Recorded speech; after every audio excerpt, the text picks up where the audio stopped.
দেশি বিদেশি বাঙালি অবাঙালি বিভিন্ন রকমের রান্না খুব সহজে বাড়িতে তৈরি করার জন্য সাবস্ক্রাইব করে নিন শম্পাস কিচেন। আর আমার সমস্ত রান্নার আপডেট সবার আগে পাওয়ার জন্য বেল নোটিফিকেশনটা ক্লিক করতে ভুলবেন না।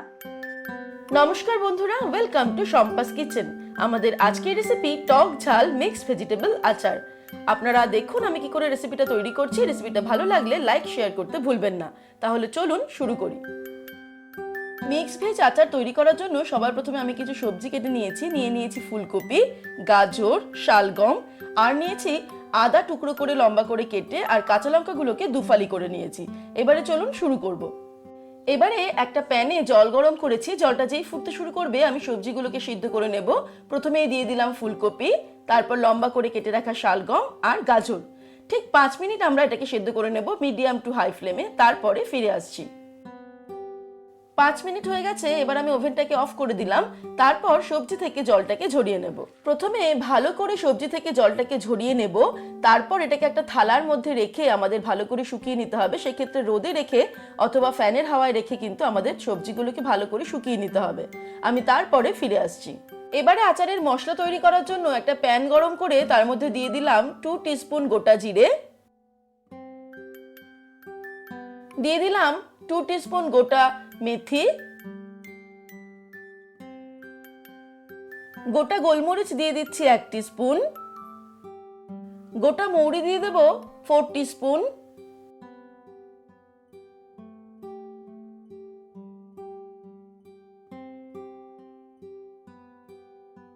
আর দিয়ে দিচ্ছি গোটা ধনে 2 টিস্পুন।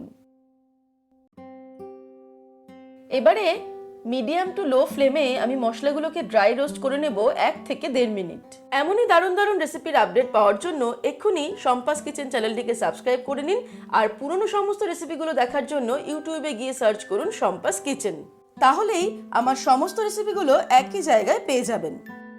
1-1.5 মিনিট পর যখনই মশলা থেকে সুন্দর অ্যারোমা বের হতে শুরু করবে তখনই আমি ওভেনটাকে অফ করে দেব। মশলাটাকে একটা মিক্সির বাটিতে আমি নিয়ে নিচ্ছি। তারপর এটাকে আমি গুঁড়ো করে নেব। তবে মনে রাখতে হবে একদম মিহি গুঁড়ো করার দরকার নেই।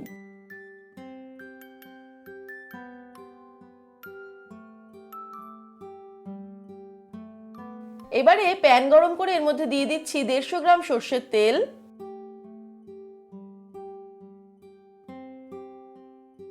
তেলটা খুব ভালো মতো গরম হয়ে গেলে এর মধ্যে দিয়ে দিচ্ছি 8-10 কোয়া থেতো করা রসুন। রসুনটাকে মিডিয়াম আঁচে 30 সেকেন্ড আমি ফ্রাই করে নেব। এবারে আমি ওভেনটাকে অফ করে দিলাম। তারপর এর মধ্যে দিয়ে দিচ্ছি 1 টিস্পুন হলুদ গুঁড়ো,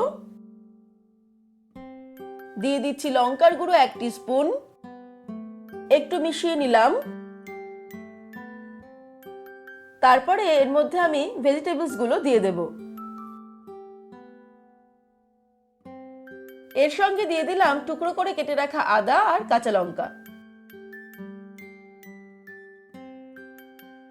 এর মধ্যে দিয়ে দেব আগে থেকে তৈরি করে রাখা আচারের মশলা 2 থেকে 3 টেবিল স্পুন, দিয়ে দেব 1 টেবিল স্পুন সরষের গুঁড়ো, দিয়ে দেব স্বাদ অনুসারে নুন, আর দিয়ে দেব হাফ কাপ পরিমাণ ভিনিগার। এবারে আমি খুব ভালো করে সবকিছু একসঙ্গে মিশিয়ে নেব। তাহলে কিন্তু আমাদের আচার তৈরি হয়ে যাবে। তবে এক্ষুনি এটা সার্ভ করা যাবে না। একটা শুকনো বয়মে অর্থাৎ কাঁচের জারে আমাদের এটাকে রেখে দিতে হবে মিনিমাম 2 দিন। তারপরে আমরা আচারটাকে সার্ভ করতে পারবো। তৈরি হয়ে গেছে আমাদের আজকের রেসিপি টক ঝাল মিক্সড ভেজ আচার। এই আচার কিন্তু রুটি পরোটার সঙ্গে দারুণ খেতে লাগে, আবার গরম গরম ভাতে ডালের সঙ্গেও খেতে দারুণ লাগে। তাহলে আর দেরি করবেন না, ঝটপট বাড়িতে তৈরি করে ফেলুন এবং আমাকে জানান আপনাদের কেমন লাগলো। আজকের এই রেসিপিটা ভালো লাগলে রেসিপিটাকে লাইক করুন এবং সকলের সঙ্গে শেয়ার করুন। আর এরকমই দারুণ দারুণ রেসিপির আপডেট পাওয়ার জন্য এক্ষুনি আমার চ্যানেলকে সাবস্ক্রাইব করে নিন। আর অবশ্যই বেল নোটিফিকেশনটা অ্যাক্টিভ করে নেবেন। ভালো থাকবেন, সুস্থ থাকবেন। আমি আবার হাজির হব নতুন নতুন রেসিপির সঙ্গে। নমস্কার।